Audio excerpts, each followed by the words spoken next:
Това е неделният пазар, който не е за зеленчуци, а за други неща. Всяка неделя сутринта, близо до градския парк. Ето какво може да видите. Чанове, други изделия от метал, картини и часовници. Това е началото на пазара. Различни килими, рогозки. Тук е завода за телефонна апаратура. Ето, от тук започва първата сергия. Може да я видите там. Тук са фигурите, в тази уличка винаги има. И така започваме началото на пазара. Ще направим една обиколка, просто да видите виртуално какво може да се види на пазара.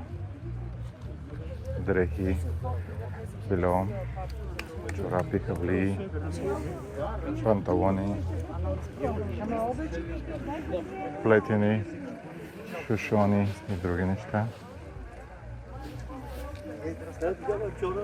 Чорапи, да. Тук всичко по 5 евро. Също и тук рогозки.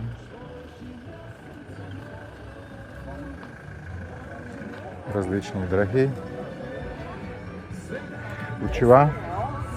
Различна електроника, часовници, дрехи, платове, портфейли, даже една маса с пуканки. Малко сянка. Това видео снимано по време на Банско Джаз Феста и се чува и музиката отстрани в парка. Играчки, шапки, обувки, отново различни капели, шапки за градината, столови, такива хамаци. Дистанционни техника, бинокли, лупи, обувки, различни чехли, джапанки. Все пак е лято. Сега сме август. Очила с диоптър имат. И някои марки. Може да откриете Поло, Монклер.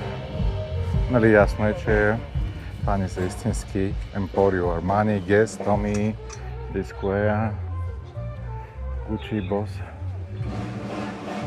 Който желае, може да носи нещо модерно на цената на нещо ефтино.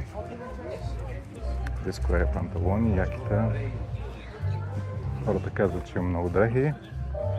Интересно е, ако ви трябва нещо ефтино, изгодно е Монклер. Отново бельо.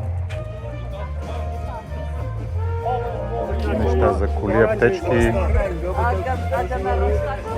пожарогасители. Ето сцената на Банско Джаз Фест, където за колелета неща имат, седалки, плочи. Нека само да погледнем Банско Джаз Феста, самата сцена също, докато вървим из самия пазар. Това е различното.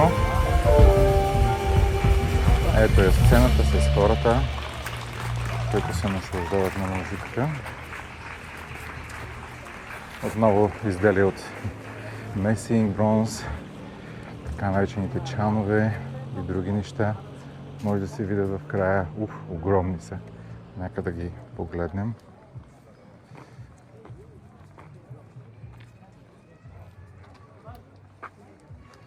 Сарашки услуги. Тук има растения, дори картофи, разсади, пише, че продават. Интересни продукти от дърво, табели, баркалки.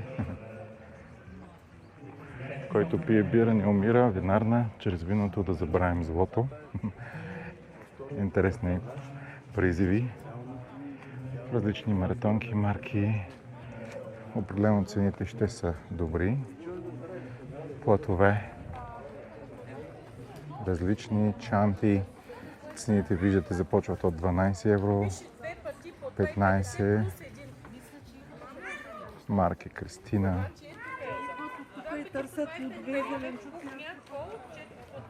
Хората се бъркат. Наистина това е неделният пазар, който не е за зеленчуци. Намира се до самият парк. А до площад на Градския се намира зеленчуковия. Това е края на пазара. Видяхте всичко. Ако желаете, може да го посетите всяка неделна сутрин и да си купите неща, които ви трябват.